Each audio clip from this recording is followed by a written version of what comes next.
You swing open the door to the tavern. You expect the creak of wood, but instead the door glides on well-oiled hinges. Someone wants to make sure the patrons can come and go without causing undue notice. And that makes sense, as this particular gathering place sits right on the edge of goblin lands. Only the toughest or the most insane venture this far out from civilized society. The moonlight pours into the darkened space, and various patrons turn to hide from the light. Is it because they don't want to be seen, or because they don't want anyone to know who they're with? Shutting the door, your eyes adjust to the small flickering flames on the tables. You scan the room and find the room's residents are scanning you back, their eyes wary. In a corner booth, a young woman is telling of her latest dungeon-crawling adventure to a gray-bearded man who listens raptly, encouraging her to tell him every detail.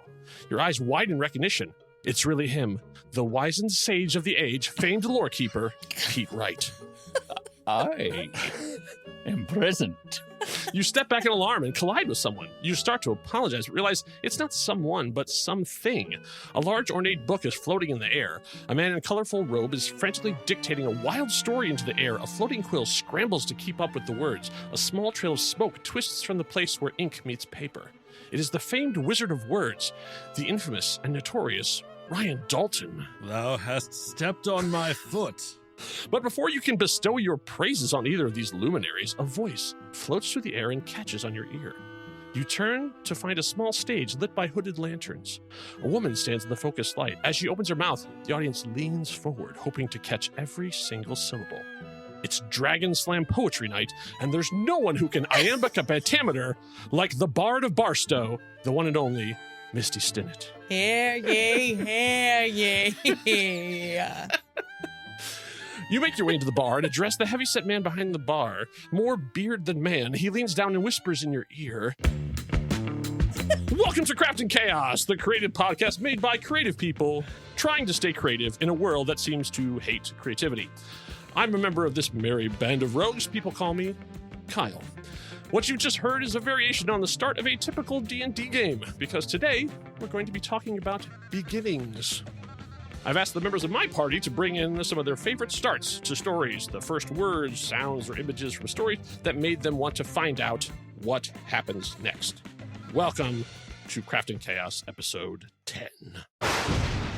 Dun, dun, dun. Hi, Kyle. Can I ask you a question? Please do. Where did this idea come from today? Well, I wanted to talk about beginnings, and I thought, well, I could do sort of a fictional thing of like, it was the best of times, it was the worst, and sort of riff on that. And I was like, that's kind of boring. But I would thought, a lot of the generic stereotypical when you start a D&D game, you start in a tavern. I was always like, a tavern. What if we started in a tavern? Yeah. Yeah. So my original thought was that if I had actually been running this as a game, I would have said, Pete, tell me what your character looks like. And then you would have described essentially what it is, but I didn't want to put anybody on the spot that much. So I did sort of that work for you. But from then I would say, what do you want to do next? And so that's where that story would begin. So that's kind of my inspiration. You wake up in bed in the corner of a cobbler's house to hammering and sewing. Uh-huh. Yeah. Your favorite blunt stones are deconstructed on the table. The hammer tries to break through them, but they break the hammer. You look down to find your arms, but your arms are now shoelaces. You still have a tongue, upsetting. But not the way you think. What? Oh, are we not doing this? Oh, I thought we were doing this. No, you still have a tongue, but not the way you think is my favorite sentence that has been uttered on this podcast to date. You still have a tongue, but not the way you think. And that is the episode title. We just found it. Wow. Misty calling a shot in minute 5. Yeah. I did. I also said I think the last one should be the lorem ipsum of the future. Yes, you did. You called that too. You get them both. Still love it. You get 3, you get one more title, and you get like an Instant Pot or something. Yeah, it's a turkey. Yeah. Ooh, yeah. I would take that. I would take that. But to your assignment, Kyle, I'm happy to kick us off for this first segment. So first of all, such a fun exercise to think about what's grabbed my attention and stayed with me for so long. And so I have 2 kind of contrasting examples. So I have not read a ton of Colleen Hoover. I know that she is prolific, and I know that she tends to do romance stories. Now, my first foray into Colleen was with this dark, sexy thriller that she wrote called Verity. Has anyone here read Verity? No. Oh my God. If you want a novel that you cannot put down, I like pulled all my friends and was like, what is the page turner that you cannot stop reading? And I was traveling Latin America at the time. It was the month that we were living in Guatemala. And I liked this book so much. I would skip going out with my friends in Guatemala and just run back to my room and read this book. So the very first line of Verity is, I hear the crack of his skull before the spattering of blood reaches me. Very visceral. That's good. So good. And what I love about this is you are immediately thrust into intrigue. It sets up the tone. It's mysterious. It's dark. Oh my God, there's already blood and death and a cracked skull, right? And it really sets off this mysterious kind of like, what did I just walk into adventure? So I would say that's my first one. And then my second contrasting example is the opening sequence to Bridget Jones's Diary. Oh my God. Who here has seen that movie? It's been a very long time. Yes, this was like 2000, I think. Yeah. I rewatched it today. But what I love about this, because comedy, I think it's so easy to see a dramatic opening and know that it's masterful. But with comedy, what I love about this, there's about a 7-minute sequence to kick us off, and it sets up the stakes. It reveals character. It's like Bridget Jones. It's the day after New Year's. She's hungover. She's smoking. She's drinking. She's embarrassing herself at her mom's house. She desperately does not want to be single anymore. She's 32, but you completely fall in love with her. You see her character. You see her challenges. And then it ends with, this is the most iconic scene. She's sitting alone in her pajamas and Celine Dion's All by Myself comes on. And it slowly builds to the point where she's just kind of listening to it and swaying. And then she kind of starts singing a couple of words. And, by the time it ends, this becomes the opening title sequence where the credits are flashing on screen. But she is like jamming out, is the most relatable thing as a woman. I can't say for a dude, but like as a woman on your own, you're just like feeling yourself, you're feeling your feelings, and you're just lip syncing to Celine Dion. And it's so relatable and it's so masterful. And in 7 minutes and 20 seconds, they set up all the context you need to know to fall in love with Bridget Jones and be on board for the rest of the movie. Okay. Nice. Yeah, I'll buy that. Very nice. Yeah. Thank you to Renee Zellweger for that piece of her oeuvre. Yeah. Currently starring on his season of Only Murders in the Building. She is so good in this season. Oh, I haven't started the season yet, but I'm eager to. Let me tell you how it ends. Rude. With murder. I will eventually learn where you live. How dare Somewhere you? in Oregon. You need a horse to get there. Don't worry. I will go door to door. Are you Pete Wright? Put on your bloodstones and they'll show you the way. Nice. They'll walk you right to my door. They'll walk you right to Pete's door. This vengeance is brought to you by Bloodstone. Pete, I could never have found you if you hadn't recommended those boots to me. Yeah. Do you know Just what? I'll go out feeling no regrets. Mr. Dalton, what do you have to start? Yeah, I can jump in. Yeah, so I thought of a movie, and then there's a little bit of a book opening I'll share. So when I was thinking about what I thought are near perfect openings to a movie, the first thing that jumped into my head was The Dark Knight. What a beautiful, and I mean beautiful isn't just really well done beginning. It's fast and it's kinetic, and it draws you right away because you're like dropped in the middle of this heist, but at the same time it's so efficient in the information that it's giving you, because during the heist these guys are talking about, who's this Joker guy you've heard about, this and that, and they're establishing who the Joker is in this world at this point, and kind of where he is at in this story before you've ever even seen him or heard him. And then, you get to see him reveal himself. You get to see him pull off in almost the same moment the end of this amazing heist in which he is the last man standing, and slips away. And it's interesting because it's not how I would have expected a movie featuring the Joker to open, because we think about the Joker as sort of like chaos incarnate, right? But he opens with having planned something so beautifully that it goes off without a hitch. So you right away, it also tells you this isn't necessarily the same kind of Joker that you may have been envisioning or that you've experienced before. It does it with such economy and just so efficiently and so well that you don't even, at least I didn't stop to think about till later, man, that was perfect. It was like 8 minutes, and they told you everything you needed to know about the character to get it off and running. Yeah. I love the way they sort of set it up as if he's a mastermind somewhere else, and there's going to be this grand reveal. Yeah. And then at the end, he's been there the entire time, and just nobody knew. Like, wow, you would not expect that of a Joker at all. Yeah, and they managed to put in a couple of macabre jokes here and there, and then it features one of my all-time favorite character actors, William Fichtner, as the corrupt bank manager. Yeah, I think it's just a near perfect movie opening. So big fan of that. I love that movie so much. Mm-hmm. It's in theaters. It just took my breath away. Oh, when Nolan hits, he hits big. Yeah.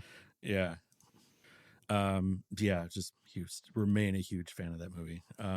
So the next thing I'll share is it's going to sound like it's like all these lines are happening at once, but I shortened down probably a 6-paragraph opening to my second favorite book in the world, called The Gone Away World by Nick Harkaway. And it's one of those that you just got to strap in and go along with it, knowing that there is no human possible way that you will guess where this book will take you, or even really the genres that it will weave in and out of. But I didn't want to read 6 paragraphs to you. So I picked out and kind of pieced together some of the lines that really like grabbed me at first. I was like, oh, okay, yeah, this could be interesting. So the first opening line: the lights went out in the nameless bar just after 9.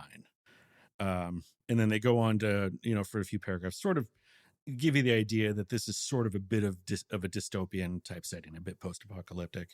And it talks about the lights going out and kind of trying to get generators running. They finally get this one old cranky TV to finally light up so they could see the news. And there it picks up. We stared at the screen and tried to make sense of what was on it. It looked for a moment as if the Jorgman pipe was on fire, but that was like saying the sky was falling. The pipe was the most solidly constructed, triple redundant, safety first, one-of-a-kind necessary object in the world. There was absolutely no chance that it could imaginably, conceivably, possibly be on fire. It was on fire in a big way. And when I hit that line, I was like, all right, you got me. In page 1, you got me. And it goes on to just be a story that defies description, and I will put in as many hands as I possibly can. Okay. I'll read it. Okay. I'll do it. I'm your Huckleberry. Nice. I'll read it if you read Verity. Look at that. Yeah. Book exchange. Good trade. Fair trade. I'll do that. Is it my turn? It is. How many of us are there? 1, 2, carry the 1. Okay. Yeah, I was going Stop to last. Stalling. Stop stalling, Pete. Pete only has 3 fingers on his left hand. So he's not very good at jumping in on time. Is what we're saying. I'm very much a base 3 kind of guy. You're right. I picked a movie because movies are awesome, and I went with a movie that I found incredibly affecting from the day that I saw it. And the first line: next subject, Kowalski, Leon, engineer, waste disposal, file section, new employees, 6 days. Anybody got it? No. Nothing? Is that Monsters, Inc.? It is not. Why am I thinking Kowalski? Kazowski. Kazowski. No. Wazowski? Pete, I know I've heard that somewhere, and I can't. It's gonna drive me crazy. Come in. When you say it, and I'll know that I come know in. it. Sit down. Care if I talk? I'm kind of nervous when I take tests. Please just don't move. Okay. I already had an IQ test this year. I don't think I've ever had one of these. Reaction time is a factor, so please pay attention. Now, answer as quickly as you can. Yada, yada, yada. Let me tell you about my mother. Boom. Oh, my God. This is Blade Runner. I absolutely adore this movie, and that sequence opening in this sort of noir, like crazy Art Deco designed location, this office, this long table. I was deeply curious, and to end where the subject shoots the investigator was fantastic. And after that is a hard cut to your hero and mine, Harrison Ford. And if you are watching the correct version, the final cut, without the poison of voiceover, then you just get to watch him reading a newspaper and eating noodles. And it's amazing. This is not the podcast to fight about this. So. I know, Kyle. I was trolling. I can tell you that I have used the Voight-Kampff as the shibboleth for other geeks. Like I'll sort of put something out from that and see if anybody does. Like you see a tortoise walking through the desert. What's a tortoise? What's a tortoise? I'm like, there's my guy. Do you know a turtle? Yep. Little fun fact. Do you know who first proposed, like when they were making that movie, the idea that by that point Asian culture will have grown and so much inserted itself into the kind of the society that would be inextricable from it, and like such a natural part of the ecosystem there. I do which I will say has this. since gone on to, I would say, affect and influence every other single cyberpunk property you can name. Yeah. Kyle, I do know. Yeah. I don't because I've met the man. You know him as a Commander Adama, but he is Edward James Olmos. No kidding. And yeah, he told that story to Ron Moore when they were working on Battlestar. And it's funny because from Ron Moore's point of view, he said, I was like, oh, that's who this guy is. Huh? He's going to take credit for that. Okay. And then years later, Ridley Scott himself told the story of when they were working on it, and almost says, hey, I was thinking about, because he said he's like really like new LA, like kind of to his core. And he said, that like Asian culture is really going to continue to be a growing part of the culture here, would really be in kind of the DNA of LA at that point. And so, Adama himself was the source of probably the most influential element of all cyberpunk of the modern era. You go, Adama. Mm-hmm. Note to self: watch that entire series again immediately. Yeah. Oh my God, it's so good. Yeah, It's one of my favorite ever. If you ever have a chance to meet him, which I had the honor to meet him, he is a prince among men. He stood and talked to us about Stand and Deliver for like 15 minutes, like in a con situation where they like want you to keep moving. Yeah, he's a class act. Yep. Okay, Kyle, what's yours? Okay, well, I guess you and I are the ones who seem to follow the rules and only like one. So yeah, but mine was fast. I'm glad you said it. Yeah, but mine were good. Well, I'm the host, so I get to be I'm in the big chair. So there is I think there's an art to writing and starting, and even Ryan Dalton, I'm sure, could talk about how much time he puts into his first lines too. But writing a short story is a different kind of animal because you have to get in very quickly, establish stuff, and then get out before it stays too long. So there is a short story that what I love about short stories too is you can take something ridiculous and go in, do it, and then get out, and you don't have to sustain it over 200 pages. So one of my favorite short stories is by Clive Barker, and it starts like this. Whenever he woke, Charlie George's hands stood still. They'd wait then until his eyes had flickered closed and his breathing become regular as clockwork, and they were certain he was sound asleep. Only then, when they knew consciousness was gone, would they dare to begin their secret lives again. So this is from the body politic. The story is about a man's hands that are alive and want to kill. Like they are leading a revolution of hands. It's ridiculous, but the story is absolutely terrifying. Wow. They tried to do a live action version. It does not work because it's like Thing. It's just like these little things creeping around. But the idea it starts out from that point on, the two hands are having a conversation with each other as this man is sleeping. It's his hands, and they're plotting against him about how they're going to free themselves from him and escape. Is it like when was it? When did he write that? Oh, I think it was in the early 90s. Let's see, I had the wiki up. It's point. kind of it's because Oliver Stone did The Hand in '81, and that movie was rendered ridiculous by The Hand itself. And it makes me think like maybe that was the better idea. Is you can write about hands, but there's a line. Yes.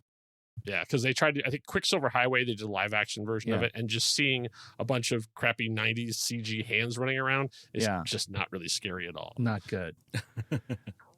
That's from The Inhuman Condition, published in 1985. Oh, okay. Wow. The Revolution of Hands. Okay. I'll read that. Yeah, I'll read all this stuff. I know how to read. I know. I'm very creepy. Intrigued. Yeah, I don't believe you know how to read. I'll believe I don't know who that's directed to, but I don't care. Pete said he knows how to read, and I will believe it. I sighed in sadness like 5 times just now, and you didn't say a thing. Well, you control the final mix, so you can take their size and just crank them up. Yeah, size from across Hollywood. Yeah. You can just make Misty's voice sound like it'll be. Yeah, it's good. I'm creating the Do Wilhelm it right now, Pete. sigh. Do it right now. I think Pete don't know how to read. Okay. All right, so the beginning has begun. So now let's we have 2 new sponsors this week. So let's go to our first new one sponsors and see what's happening. Today's episode is brought to you by clouds. Yes, clouds. Hello. From up here, we can see how hard you are working. Good job. But perhaps take some time to stop and look back up at us. Maybe you will see us as a dinosaur, or a rabbit, or a wagon with wings. We don't mind, we are happy just to be seen. And even though we are above you, we are never looking down on you. Clouds. Your friends in the sky. Aww. All right, well, thank you to Clouds. Your friends in the sky. Thank you to Clouds. Who knew they were so exotic? Wow. And that they pay so well. Well, I mean, I'm still working on the exchange rate. It's not going our way at this point. So Cloud ducats. Make it rain, Clouds. So still, it's tough breaking into the foreign cloud market. That's so true. Good job. That's true. So, speaking of breaking in, when I started writing and getting jobs to write, my in was in youth theater. So that's why the first plays I wrote was for youth theater. And so after doing this for a number of years, I got a chance to was commissioned actually to write a play. They wanted to do a version of 20,000 Leagues Under the Sea. So and they did not like any of the ones that were commercially available. So they decided to, they went down through everything Samuel French had ever touched and then went, we don't like any of this, but we know a guy, and I happen to be that guy. So I had a chance to then, their premise essentially was that the entire play would take place inside the sub. So like they were going to build in the black box theater a submarine, and you would then go onto the sub and be in with the rest of them for the entire voyage. So it was just some interesting limitations they put on. So I wrote my first draft of this, and then went in and we did a table read with a bunch, because it's youth theater, so there's a bunch of young actors and stuff too. So ranging from people in their 20s and stuff all the way down to like a 12-year-olds or whatever. So like it was running the gamut, because that's who it would be performed by.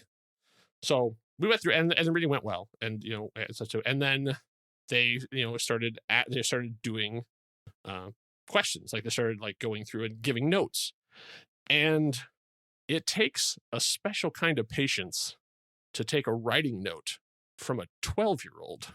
And to have to be like, sure, yes, I can see why you didn't like that word. Okay. it was a whole. It's one thing to take it from the director or from one of the actor stuff too, but from a child, I had to like, okay, so that was a different level of control that I had to have of like the note behind the note. So I wanted to talk to you a little bit about what your process has been in learning to take notes while something is being created. Like criticism is one thing, like a thing is out there, people post on, whatever, podcast reviews or whatever. But when you're making something and you solicit feedback and you get it and it's not what you expected or not what you wanted, how do you learn to take that? And I know Misty's gonna have a lot to say about it because she's done this in a professional capacity. So I'm curious to hear it from that. But in the meantime, it's such a great question. But in the meantime, before we start answering, I just wonder if I could answer for Ryan. Sure. Okay. Are you gonna do a voice? I'm gonna play the part of Ryan. Okay.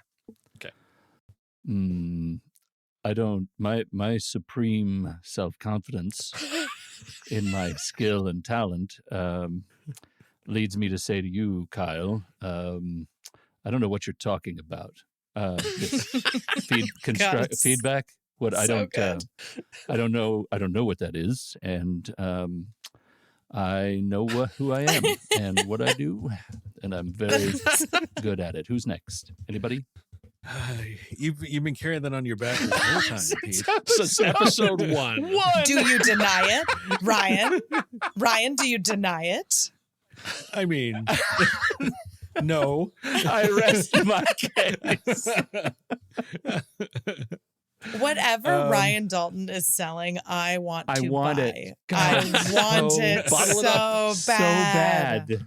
A little behind each ear as you go before you go into healthy internal security. I look for people in my life. I've looked for years, firmly in middle age, for people to demonstrate that level of self-confidence as a role model to myself and not me the warning to others. And who knew it was Ryan Dalton all the damn long?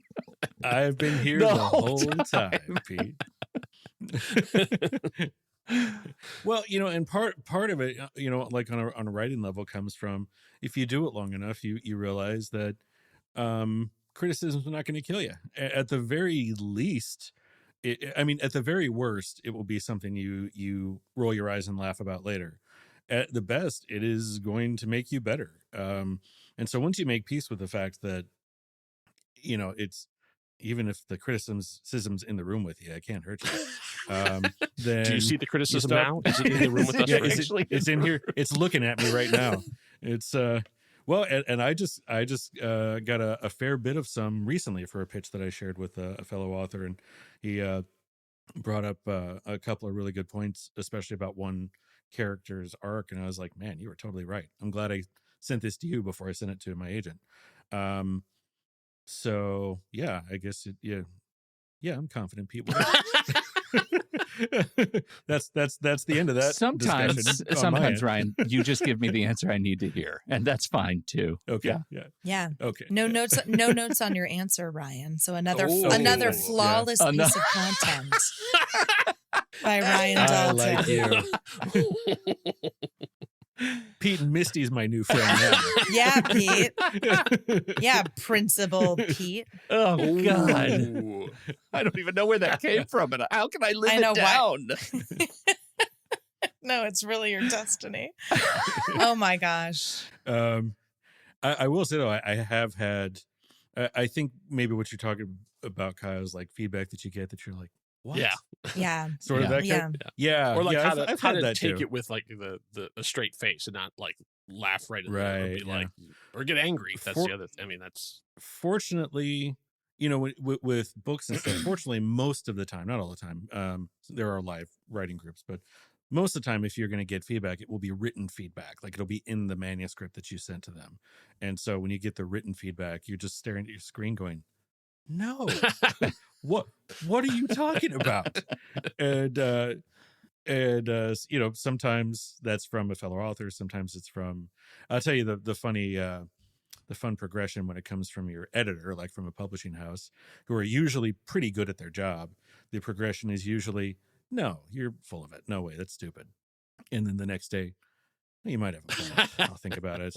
And then the day after that, fine, I'll change it. I have so much to say about this. And I'll just go broad, and y'all can interrupt me or fire me from the podcast whenever you want.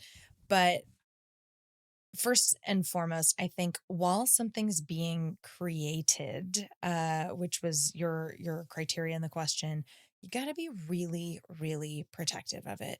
And especially I find if you are younger and earlier in your career and you're feeling maybe some healthy competition, or you've got some friends who are also, in my case, I'll just use my example. We were all trying to break into TV writing. Now, I found out very quickly who was my champion and who was giving me notes to try and make the thing better.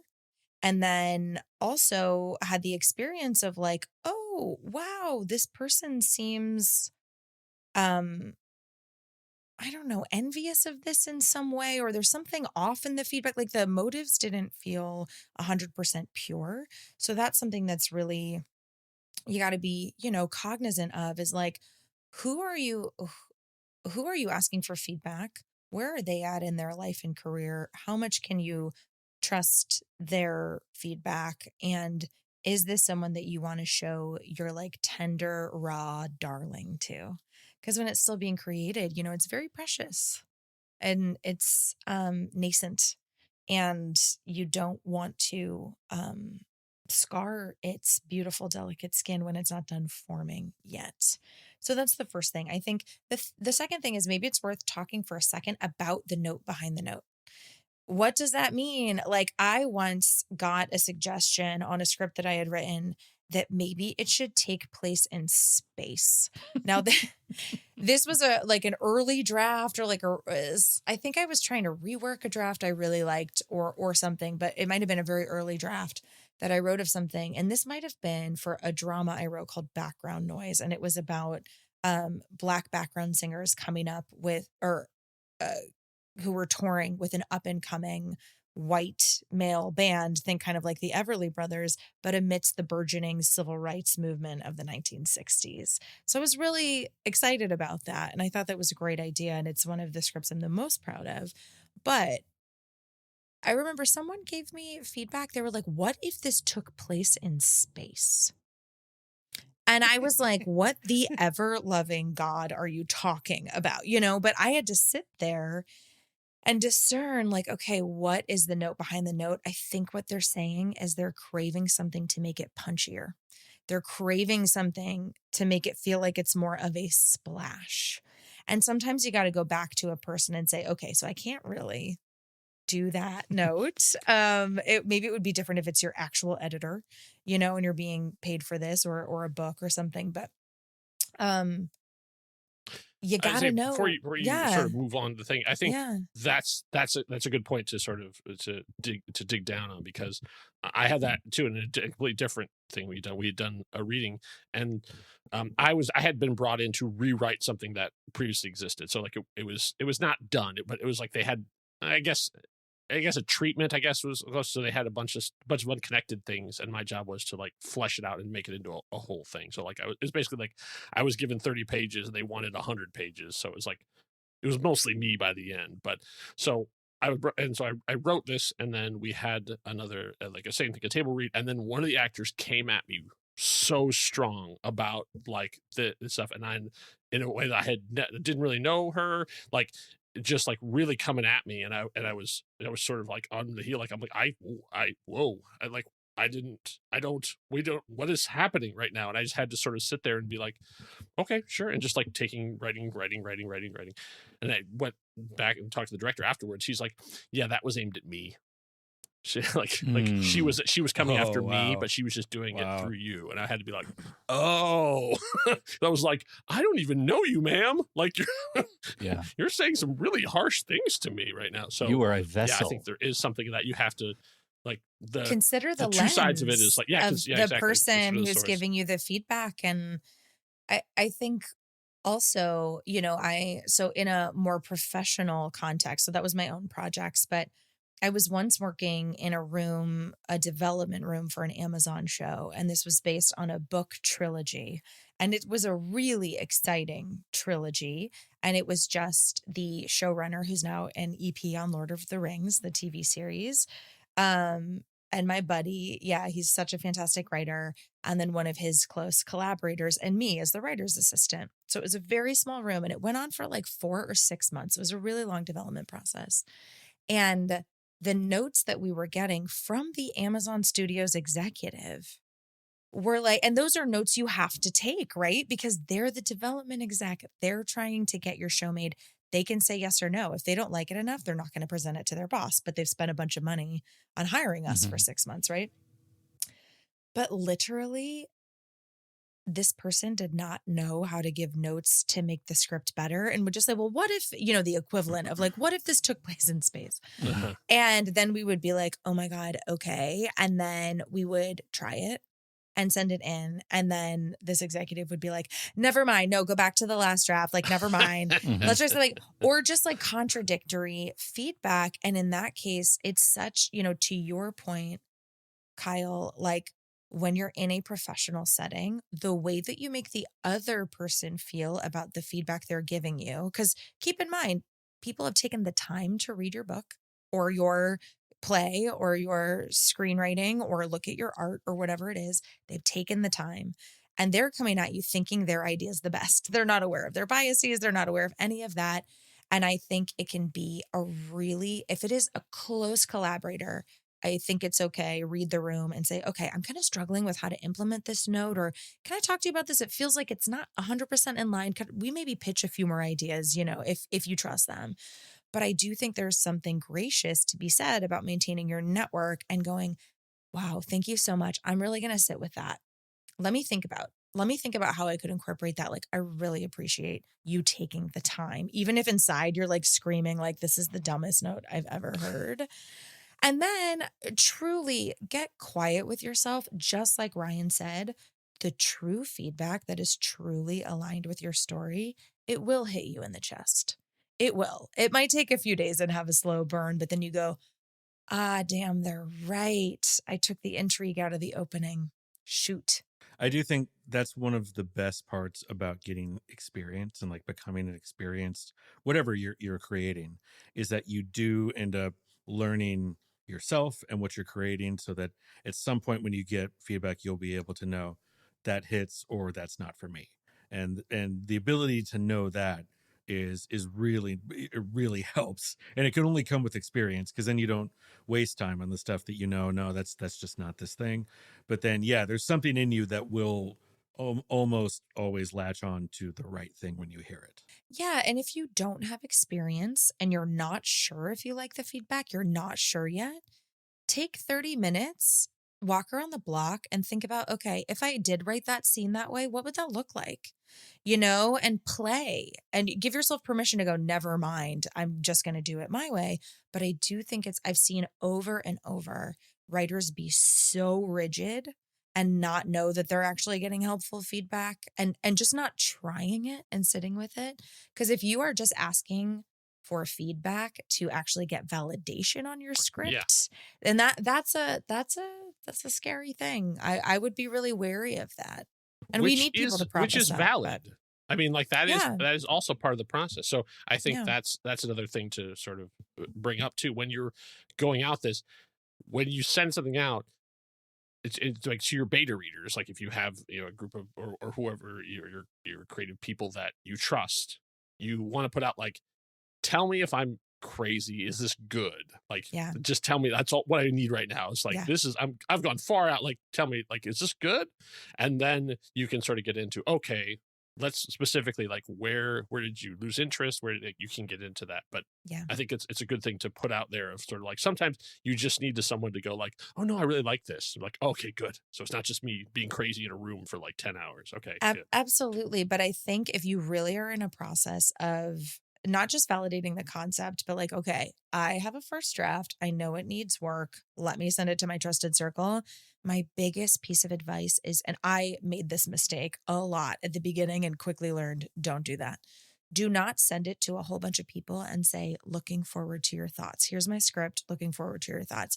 Never, right? You don't, because that gives people way too much creative juice to say, what if this were set in space? Like, which is the most unhelpful note, right? That kind of note. So I suggest you saying things like, did you feel like the first 3 pages were as engaging as they could be?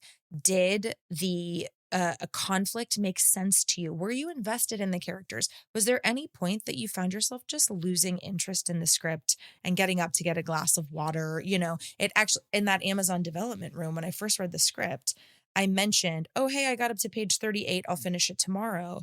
And the showrunner said, that's so interesting. Every person I've sent it to has put it down at page 38. And that was really interesting feedback because we realized, oh, if that's where people are losing interest, how can we keep the climax going? What can we throw in there, right? So asking for very specific, like, does the dialogue need work? Like, you know, and don't overburden someone who's reading it for free. Don't ask your studio's exec or your editor for like a bajillion things. Everybody's busy, you know, but ask the right, because there might be somebody that you really admire their dialogue and their character work. And there might be somebody else where you're like, God, your world building is amazing, right? So ask that friend, how's the world building? Any advice? Or, hey, you're my most successful, most, famous writer friend. Can you just read the first 3 pages and just give me notes on the first 3 pages?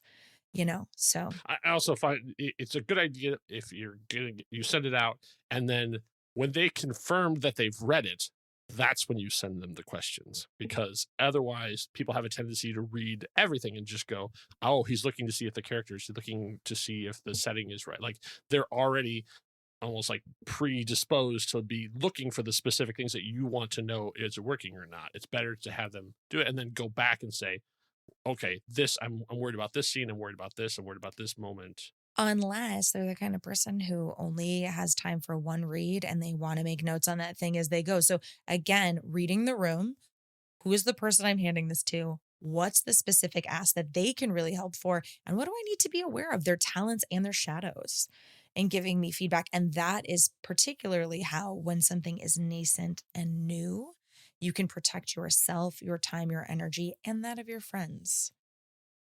So Pete, I want to shine the spotlight on you. Yeah, I've been listening, and I have some notes for all of you. I thought you because I have no notes for Ryan. I have no notes for Ryan. I've seen you go through 4 pencils and just bring it to the end and then get to the. I changed my screen name, to Ryan's kind inner monologue. Yeah, just so everyone knows. You're doing great, buddy. So Pete, you recently put out your new podcast, Headstone. Mm-hmm. So that was a departure from anything that you had done before. And you actually went out and solicited feedback from the first episode before it ever aired or was released. So this is the thing you've gone through very recently. So yeah, it's funny. Last couple months. It was a really interesting experience. And I will say one thing that I don't know that any of you guys have talked about. And I don't know if I'm certainly not unique in this experience, but it's the thing that I think about, which is the difference between soliciting feedback for something that is a creative project that I'm really behind versus a creative project that I'm doing on contract. And that is a really specific, different kind of headspace, because when I'm on contract, and when I was still working in contract filmmaking, I was making large projects for companies. And they would say, here's the story we want you to go capture and tell. And I would go do that for them. And then we would all come together and they would say things stupid like always set it in space. And I would die inside, but swallow it because they're paying me, right? And that is a very important ticket to them to be able to say anything they want. When I'm in that position of like vulnerably sending out this thing that that is paid for with my own sweat and blood and heart, most of the time I don't want to send it out to people. I'm just not interested. I'm just not interested in the feedback. I am kind of I guess I'm on Team Kyle. I think you have said before, like, I'm not for everybody. The people who find it will be my people. And I'll just, I'll iterate over time because I'm very much, I don't know if you guys know this about me. I can be an ostrich like no one else, like just head in the sand. Like if it's about something I've created, it is really. And, but this one break that down for me. What does that mean to you? That I either will back pocket a project because I don't have a full sense of it and don't want any contributions from the outside to sully it before I figure it out, or this is what I want it to be, and I stubbornly, bullheadedly, self-destructively don't ask for guidance from the people I trust because of fear. I'm afraid of what they're going to say, so I don't ask the question. That is always irrational, but it is the reality. So Headstone was a unique project because it met sort of the center of that Venn diagram between something that was a conversation I'm very interested in having and continuing to have, and a conversation that I want to get right, and an understanding that I might not be able to get it right at the start. I might not know what it needs to be. And somewhere in the middle was, I have a network of incredibly creative friends who might also be interested in this kind of conversation, who can give me their guidance. And it was, I would say, overwhelmingly positive, except for my wife, who said, I think they're too long. And so don't listen to her anymore. Isn't family the best? Family's the best. So I don't know if that answers your question, but that's certainly where my head and my heart are right now. Just listening to you guys talk about it is just reflecting on the level of the size of the internal mountain that I have to climb every time I'm asking for help on something that I'm not being paid to just take the feedback on. And I'm very good at taking that feedback when I'm being paid. It's just a thing. I just deal with it. When it's my own thing, oh my goodness. Oh my goodness. It's horrifying. You guys are all so evolved. Oh no, it's horrifying. It is horrifying. And I'll say I've been in the position of being like, I'm so proud of this. I'm sending it to 10 people asking for feedback, or really I just want them to read it and then hire me, or whatever. Yeah. And then getting not great feedback on it. And it is a punch to the gut, but another lesson in like discernment, both about when my project's ready to be shared, what my motives are, and what their lens is. Yeah, I sort of had talked to my wife, saying this is like, I was going to talk about this, about getting feedback and getting notes and stuff too. She's like, oh, you're going to talk about, and then she mentioned the last one I did like about a year ago or whatever too, which had a completely different thing. I was like, oh no. And so it's almost like the scar tissue came off, and I was like, oh, I had forgotten about that. It was completely different ostrich set of circumstances. Yeah, it was like, because it was such a negative experience for me that I was sort of like, I had sort of not even thinking about it in terms of this conversation. Essentially what happened is there's a long story, but the story is like the people who were giving me feedback all went off in a direction. And I was like, that's not what the show is. That's not what I'm talking about. That's not what any of this is about. And the moderator just like glommed onto that, and they just went off for like 40 minutes. They're talking about something that has nothing to do with me or the show or what they actually had just listened to. And I had to just sit there and be like, this is all useless. Like, I can't, none of this is going to help me at all. I just have to sit there quietly and be like, thank you for your time and your attention and your ideas. And could you get back on topic, please? Just brutal. But it was a runaway train, and I couldn't steer it. Yeah. Well, and on that piece, it's really important because we're all going to be on the giving end of feedback. Sometimes there have been times I have hated what I'm reading. I have not resonated. It has been like chewing through metal to try and get through it.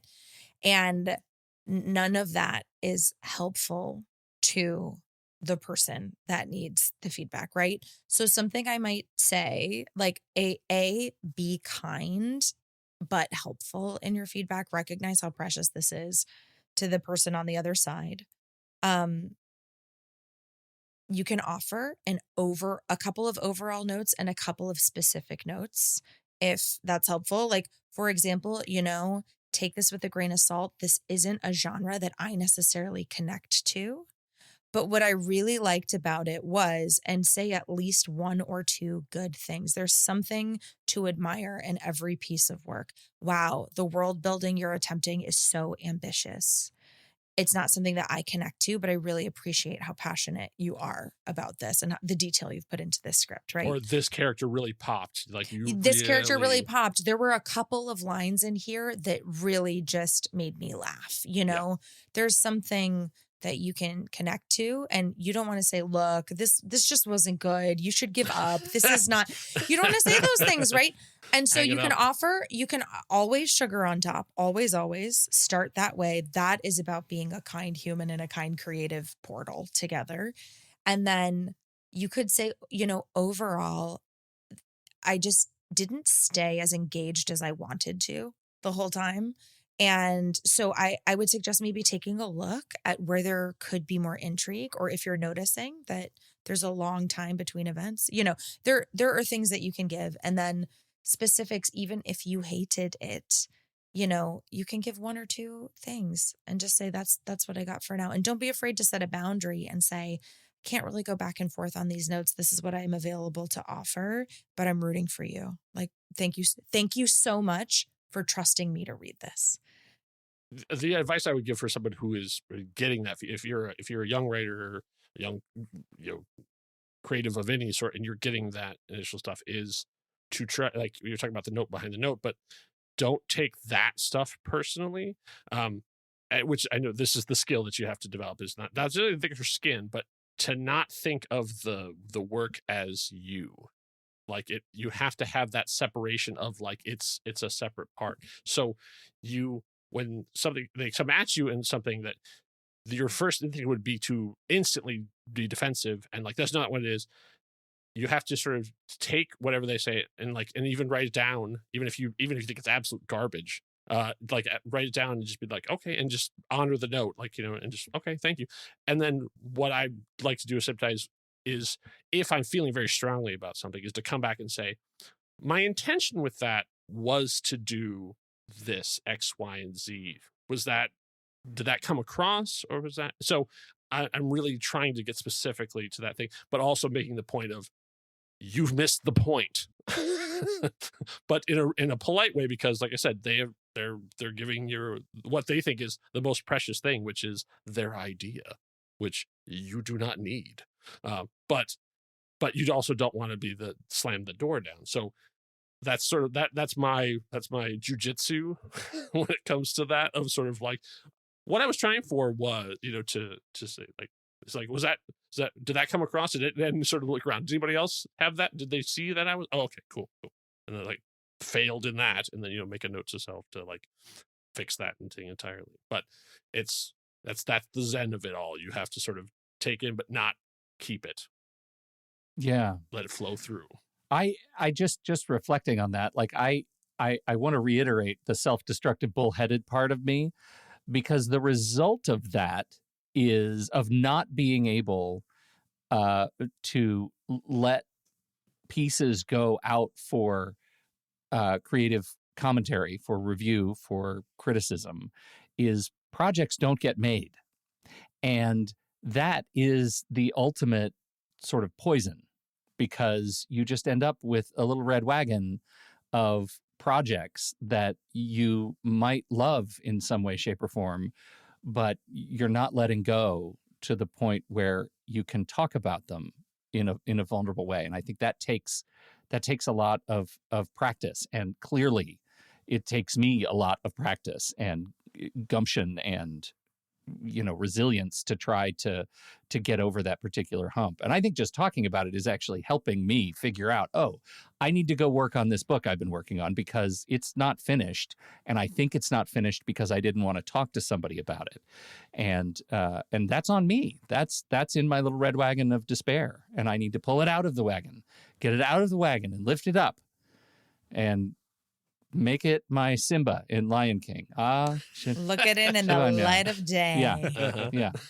I need to circle of life it. And I'll flip part of this on its head a little bit because I think you can be surprised in a fun way sometimes how someone not in what you would consider kind of your creative network might hand you something that could end up being something good. You never know. I mean, a lot of times no, because they're not professional, whatever, they don't do this, so their ideas may just be completely ignorant of the whole thing that you're doing or the ecosystem you do it in. But sometimes, just like a person you wouldn't expect may hand you a little nugget of gold that ends up being useful. So I have two examples from media and then one for me. One is in, I think one of the best lines in Thor Ragnarok was suggested by from what I heard, I think a child that was visiting the set that day, where in the arena, when Hulk shows up and Thor says, "I know him, he's a friend from work," that was a kid, I think, that was on set that said, "Hey, you should have him say he's a friend from work." He's a friend from and they work. were all like, yeah. And they were all like, yeah, we should. That's a great idea. And it's in the trailer. I mean, it's like, it's an iconic line it now. became one of the big lines there. There was this is a smaller, older story, but when they were making Seinfeld, Bryan Cranston told this story. He was playing a dentist, and they're they're in the chair, and he's about to give Jerry like the laughing gas and things, and they take a break, and while they're setting up for something, like the lighting guy who's standing up above Bryan Cranston goes, "Hey, before you give him the gas, you should like take a hit of it yourself." And he's like, "Okay, I'm gonna," and he does it, and he lays out the entire like production, like everybody is on the floor laughing, and they're like, "How? Like you just came up with that?" And he said, "I pointed and said, no, it's this guy told me to do it, the lighting guy, and it killed." Amazing. Best idea wins. Those are the best environments to be in, where you're not precious and you're not like Yeah, exactly. Well, and for personally, for me, my book, This Last Adventure, the Alzheimer's book, came about because for a year, my mother gently would suggest periodically, "You would be good at writing a book like this," with a family going through these Alzheimer's for a year. And for a year, I would be like, "What do you know, old lady? Come on."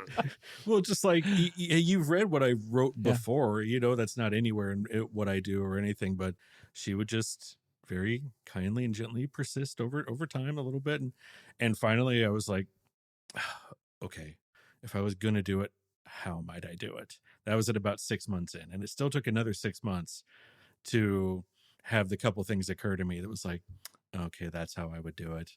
And then when I thought of what would be the opening line, I thought, well, I got to tell my mom I'm writing this book now. and that went on to be my biggest one so far, and the one that won an award. When you were finished, it was all because of my mom. When you were finished, did you call your mom and say, "Hey, Mom, it's done now"? Would you stay in your lane now? Are you happy? You get one, Mom. This is the one you get. This is all you get. It's at Barnes and Noble. Enough. Well, it's funny because my mom is always one of my alpha readers. She's one of my early readers because she is actually a very good mix of supportive but really honest, and she'll tell me exactly what she thinks. And but I've also learned, when it's your mom, the relationship is different when they're reading your work, because so now there's the occasional thing where she just doesn't care for her. And the deal that I have with her now is, you have 1 week to come up with something better, and if you can't, then I'm going with what I had before. Oh, good. The ticking clock. So I put it on her now. Good.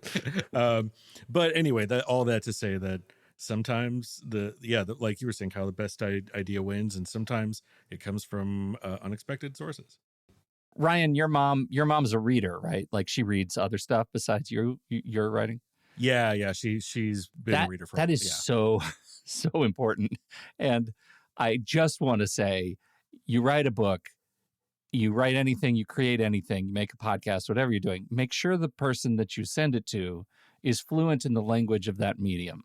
Oh, absolutely. Yeah. Because they're often, it's like, maybe it's your mom and your mom doesn't read books like at all. She doesn't know how to read critically. How would she know how to give feedback on yours? It just doesn't fly. So I think that's just an important thing. I never send a new podcast for client or anything to anyone who doesn't listen to podcasts. Like you don't know the language of podcasting, and I don't have time to say, well, that's what podcasts do.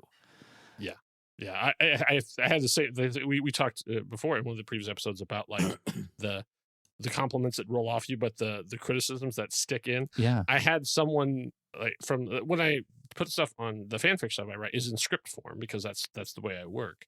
And someone put it like, this is really good, but I didn't like that it was a script, and like that is like haunted me. See? I'm like, but there you go. But that's what I do. Like there are other things out there for, but it's like I didn't respond to it because I'm just like I don't how to. It's okay. Thank you for reading. If you want to laugh while simultaneously wanting to walk like into the ocean, look up. There are articles that have gathered together some of the most nonsensical Amazon reviews on things. Yeah, stuff literally like a book set in space. So someone gives it 1 star because there's no sharks in it or something like that. Literally. So yeah, that's a fun time. So all right, well there you go. There's a little bit of our thoughts about taking criticism and notes and that kind of thing. So let's roll our second ad. Aren't you tired of putting off until tomorrow what you could do today? Have you ever wondered if your life would be better if you could just manage your time? Maybe we can help. We're the coalition of procrastinators. Standard ad copy goes here. Then a quote from a famous person. Maybe a joke about being busy. A call to action. Put the website address here. End with our slogan. Don't forget to proofread this before you send it. Thanks. Was that the final line? So meta. You know, the shame of that is that the best joke in that is the video that nobody will see. They will. I love that on the seal they did not. Or they will. I won't give it away. Yeah, they'll see it. Yeah, it's okay, all these are on our YouTube page. So yeah, there is a video component that goes along with it. I try to watch this one. The audio is first. The best joke first, but then I try to add in some video stuff as well. That was great. And the video, the best, seriously, watch the video. Make sure to proofread this before. God, that is my life. Oh, that's good stuff. I can't tell you how many times I've hit send and then 3 seconds later been, oh man, I missed that. Like, disregard that one, take this one. What I meant to say was, so, as things begin, they must also end. So as we were rolling this up, the other question I asked was to bring in your favorite endings, whether that be podcast, movie, book, whatever it was. So shotgun first. So nobody else takes it. That's not a thing in I think I've gone first. I think I've gone first. Yeah, and yet it's working. I'll allow it, but watch yourself. Say it's a podcast. Yeah, but it's working, and now I've gone first, I think, for each of the segments. So it's called a turkey, Pete. God, Principal Pete laying down the rules again. Oh my God. It's like Velcro. It's just sticking. I have a list, and you're on it like 17 times. Oh my God. It's like just for who now. Gets the most presents? No, that's not the list. It's just you. Look, 18. Who's voted 18. most fun? No, 18. Oh, look, 19. 19. Go ahead. You guys. In this episode, Pete doesn't let a woman speak. In this episode, features. Well, I succeed my time. Misty, the floor is yours. Thank you. I'm so glad. I think about the ending to Inception every other day. Wow. Every other day. Chris Nolan back again. Yeah. Chris Nolan back again, because for those who need a reminder, the question that opens up in the last act of the movie is, did Leonardo DiCaprio's wife actually commit suicide and kill herself, or did she do the right? in the top level of reality. And she got confused. If you're going to start trying to explain Inception, we don't have that kind of time. Or is, as the doubt is planted, or is Leonardo DiCaprio still a layer or a couple layers under? And his real life is actually happening outside, right? And so there's this question So it's sort of like, is this the real life or is it fantasy? Like caught in a landslide. Yeah, there's no escape from reality. No. From reality. Oh, sorry. Are we not singing? Okay. This is Slam. All right. We Pete, can't. Do you I don't think we can mind? license that song. Pete, do you mind letting me talk? Or Misty. like what? 20. Record breaker is what I'm hearing. But anyway, that very last scene is he takes that top that he spins as that reality totem, right? Because if he's a level under, it's going to keep spinning forever and forever. And if he's actually in reality, it will fall over. And I love this last shot so much because he spins the top. It's spinning, spinning, spinning. It starts to lose its balance just a little, then snaps back up.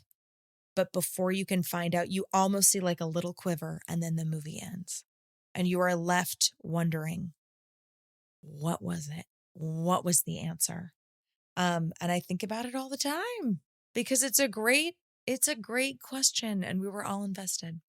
So that's one of my favorite endings. That's the second best crowd reaction I've heard in the theater was with that opening night for Inception. First was when Cap catches the hammer. Picks up Mjolnir. That will never be topped. But number two was you could cut the tension with a knife in the theater as the thing. I could feel people just going like, fall, come on. And then the screen goes to black and 500 people go, ah! Huge movie theater, 500. Wow. Yeah. I don't know. Big number of people go, sounded like 500. I'm tossing it to Principal Pete. Principal Pete? What's your favorite ending? What if I don't want to go after you?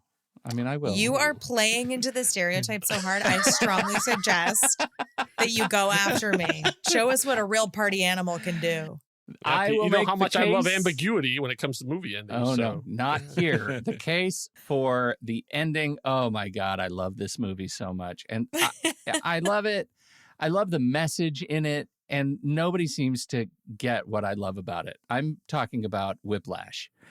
The finale of Whiplash just lights me right up. It is the ultimate So the end of Whiplash is our boy Andrew, the drummer. You haven't seen him. He goes and he sits in for in this jazz band, and Fletcher, the band leader, is a jerk. We know that. And so he starts drumming, but it's the wrong song. He doesn't have the music. It's very, very confusing. And then he goes on to play a dope solo. And it's the ultimate paradox. Andrew gets exactly what he wants. He gets Fletcher's approval. He gets the nod, the musical transcendence. He's able to cut through the toxic dynamic that the film is built on. It's kind of a happy ending and also crazy horrifying that that's what it took to get there. We have no sense that anything is resolved with his character identity. Is he just another toxic sludge coming out of Fletcher's machine? We don't know, but it's also brilliantly pure cinematic language. It is a 9-minute finale that is entirely visual and musical. There's no dialogue. There's nothing to explain with, word things, what you're seeing. You just get it in faces, in bloody knuckles, and that drum performance is fantastic. It's genuinely transcendent. I absolutely love it. And the smile. Fletcher's smile at the end. Ugh, just chilling. I could go on. I won't. Anybody seen Whiplash? Anybody seen Whiplash? Oh, it's a stunning film. It's also, Dark Knight and Whiplash, like two of the best ever. Yeah. And I think, Pete, the one piece of feedback that you didn't say out loud, but I know you're thinking, is that you love it so much because it's set in a school and you love schools. Second. Pete goes, huh. huh. Hey. And then that scared. Oh! Whoa. Misty has been muted. Misty just got ejected. real quiet. That was weird. How's Principal Pete now? What happened? I think we proved Ryan's point that he doesn't like when women speak on podcasts. I'm sorry, I've never trolled Pete this hard. He's a gorgeous human being. He's just like the best ever. He's just like one of my favorite people. One of my favorite people. Oh, well, that was gross. Anyway, Don't ever do that Whiplash. again. Stop Ryan Dalton, censoring me. Give me a good ending. Well, so I'll give you. Are we just giving you one? If so, then No, I'll go pick for a it. book.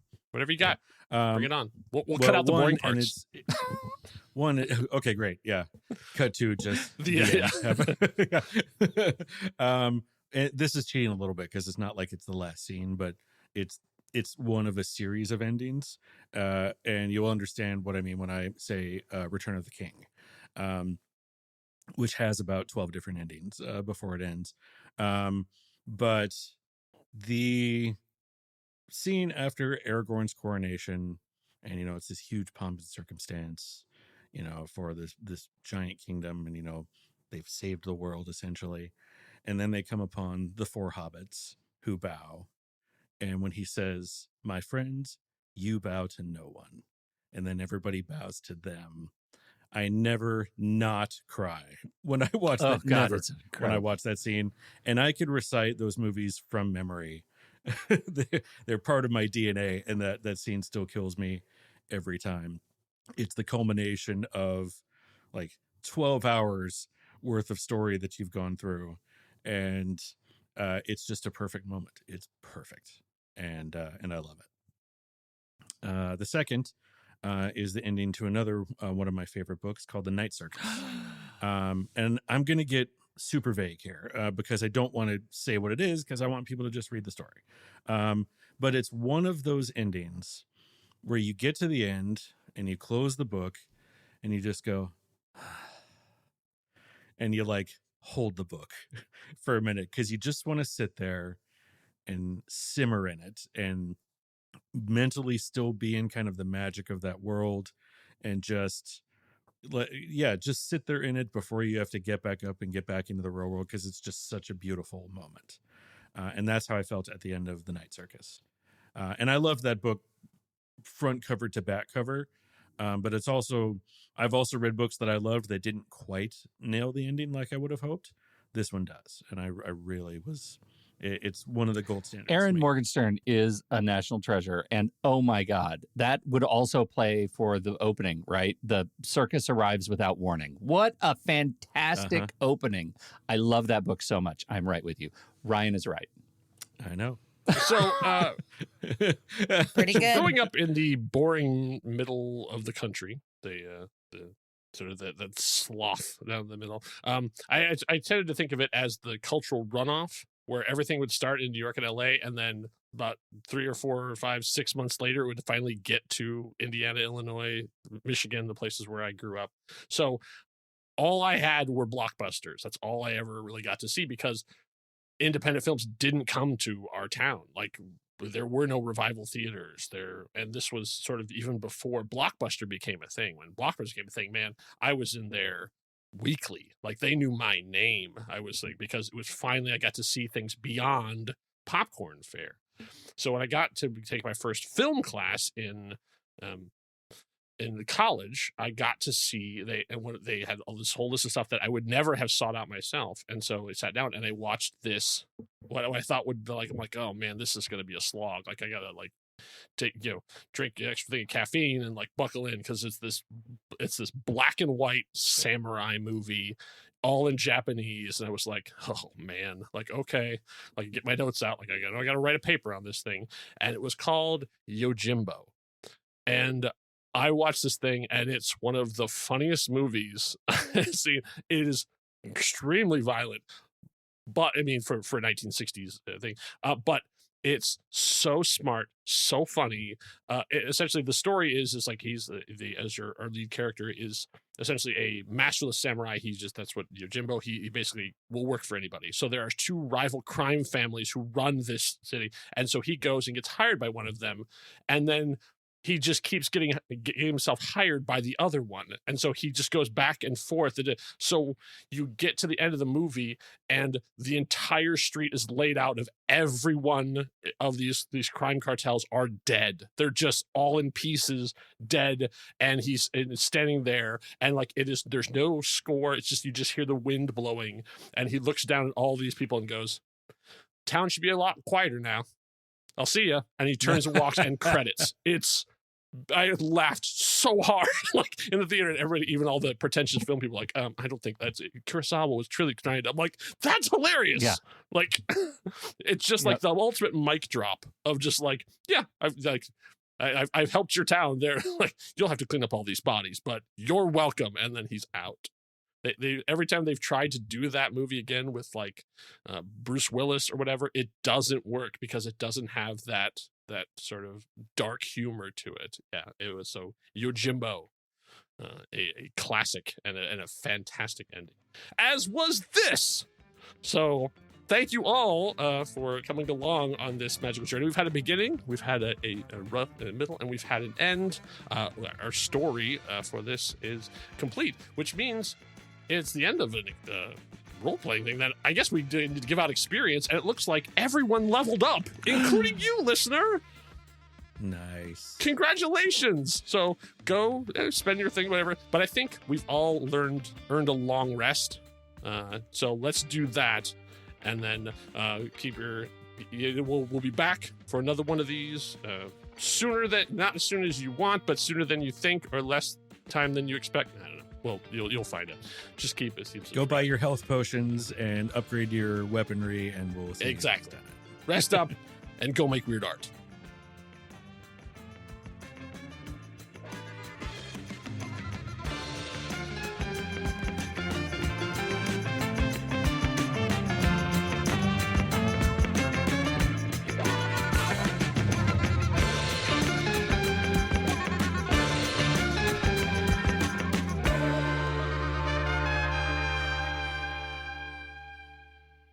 And my axe!